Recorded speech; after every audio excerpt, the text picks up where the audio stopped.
नमस्ते दोस्तों, मेरे चैनल में आप सबका स्वागत है। आज मैं एक शिष्या बहन की कथा सुना रही हूँ। देखिए वह कितना दुख तकलीफ में रहकर भगवान के ध्यान लगाती थी और फिर उसको मदद करने के लिए पुत्र बन के उसके घर पर रहने लगे।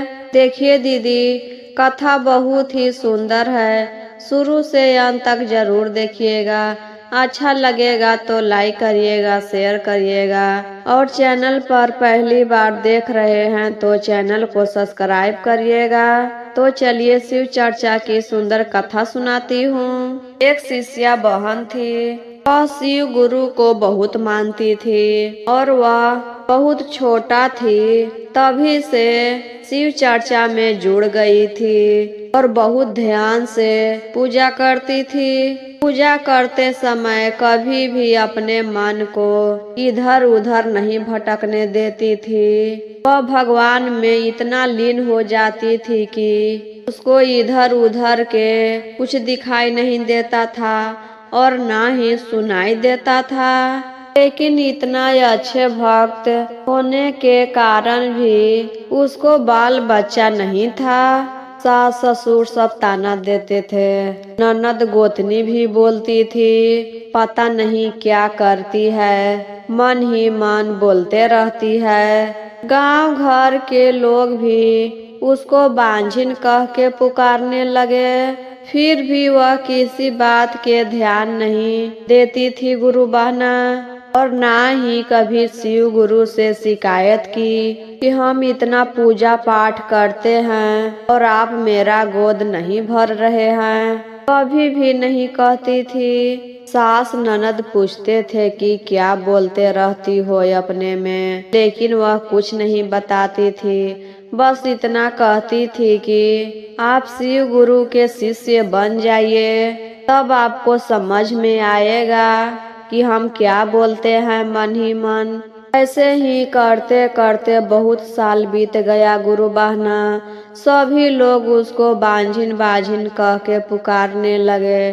फिर भी वो इस बात को अपने दिल पर नहीं लगाती थी। तब शिव गुरु सोचते हैं कि अब इसको एक संतान दे देना चाहिए। इसके जगह पर और कोई होती तो मेरा नाम जपना बंद कर देती। तो उसके घर एक लड़की का जन्म हुआ। लड़की का जन्म हुआ तो उसके पति और शिष्या बहन दोनों बहुत खुश हो गए और दोनों मिलकर अपनी बच्ची के पालन पोषण करने लगे। धीरे धीरे बच्ची 5 वर्ष के हो गई और अपने माँ के देखकर वह भी शिव चर्चा में जाने लगी। अपना नाम घोषणा करवा ली और माँ के तरह ही पूजा पाठ करने लगी और स्कूल भी जाती थी और बहुत ही संस्कारी भी थी। 5 वर्ष से ही शिव चर्चा में जाती थी और ऐसे ही पूजा पाठ करते करते वह 20 वर्ष के हो गई थी। 20 वर्ष के होने पर उसके माता पिता उसका शादी कर देते हैं। वह अपने ससुराल चली गई और वहाँ भी जैसे यहाँ पूजा पाठ करती थी वैसे ही अपने ससुराल जाने पर भी पूजा पाठ करती थी और उसका पति भी कुछ नहीं बोलता था। इसको भी शादी किए कई बरस हो गया था गुरु बहना, लेकिन वह भी माँ नहीं बनी थी। वह मन में ही सोचती थी कि मेरी माँ को भी संतान नहीं हो रहा था। फिर बहुत साल के बाद मेरा जन्म हुआ और ठीक उसी तरह हमको भी शादी किए हुए इतना बरस हो गया है और अभी तक मेरा गोद नहीं भरा है। लेकिन वह भी अपने शिव गुरु से कभी नहीं शिकायत की गुरु बहना। लेकिन शिव गुरु तो सब देख रहे थे, सबके मन के बात पढ़ लेते थे। तो उसको भी मन के बातें पढ़ लिए और अपना भेष बदल लिए एक छोटा बच्चा में और रोते रोते उसके दरवाजा पर आए और कहते हैं अम्मा अम्मा बहुत भूख लगा है, कुछ खाने के लिए है तो दे दो। शिष्या बहन को बच्चा के रोते हुए देखकर बहुत दया आ जाती है गुरु बहना उसके बाद अपने घर के अंदर ले जाती है, उसको प्रेम से बैठाती है। हाथ पैर गंदा था तो पानी ले आती है और धोने लगती है। पैर धो रही थी तो उसको महसूस हुआ कि यह कोई बच्चा के पैर नहीं है, यह तो कोई भगवान है। पैर धो रही थी तो उनके पैर में से पीला पीला पानी निकलने लगा और चमकने लगा जैसे सोना चमकता है। तब वह क्या करती है, वह पानी को अपने पूरे घर में छिड़क देती है कि पहली बार मेरे घर में कोई बच्चा आया है। मैं तो बच्चे को जन्म नहीं दे सकती, लेकिन शिव गुरु के कृपा से आज मेरे घर में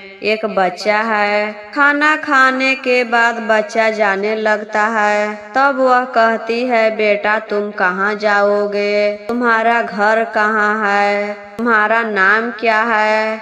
बच्चा बोलता है कि हमको तो कुछ नहीं पता और मेरा घर भी नहीं है, हम तो इधर उधर सड़क पर रह लेते हैं और ऐसे ही मेरा दिन कटता है। तब वह शिष्या बहन कहती है बेटा तुम मेरे घर पर रह जाओ, इधर उधर क्यों भटकते हो, मेरे घर में भी बच्चा नहीं है तो तुम मेरे घर पर रह सकते हो।